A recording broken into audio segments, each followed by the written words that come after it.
السلام علیکم دوستو، کیسے ہیں؟ امید ہے کہ خیر و عافیت سے ہوں گے۔ آج جمعہ کے دن ہے، میرے دل میں خیال آیا کہ آپ سے کیوں نہ کچھ باتیں شیئر کر دوں۔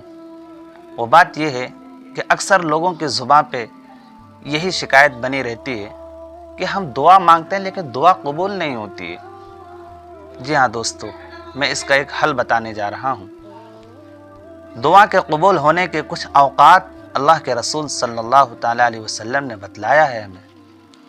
وہ اوقات یہ ہیں: نمبر 1، وہ وقت جس میں دعا قبول کی جاتی ہے وہ فرض نماز کے بعد ہے، کہ اگر آپ فرض نماز کے بعد دعا مانگتے ہیں تو آپ کی دعا قبول کی جاتی ہے۔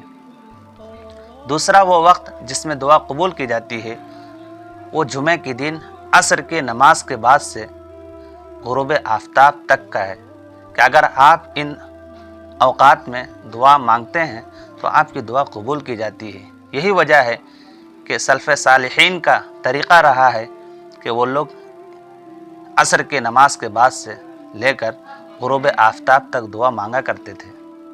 تیسرا وہ وقت جس میں دعا قبول کی جاتی ہے وہ اذان اور اقامت کے درمیان۔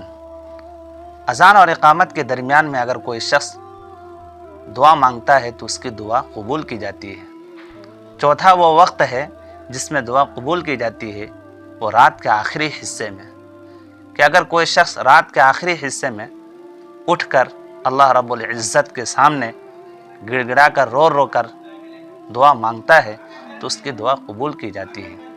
پانچواں وہ وقت ہے جس میں دعا قبول کی جاتی ہے وہ 2 خطبوں کے درمیان میں، کہ اگر کوئی شخص 2 خطبوں کے درمیان دعا مانگتا ہے تو اس کی دعا قبول کی جاتی ہے۔ جی ہاں دوستو، یہ بات آپ کو اچھی لگی ہوگی۔ اگر آپ کو یہ بات اچھی لگی تو آپ اس ویڈیو کو شیئر کر دیں اور چینل کو سبسکرائب کر دیں، لائک کریں، کومنٹ کریں۔ پھر ملتے ہیں اگلی کسی ویڈیو میں۔ والسلام علیکم ورحمۃ اللہ۔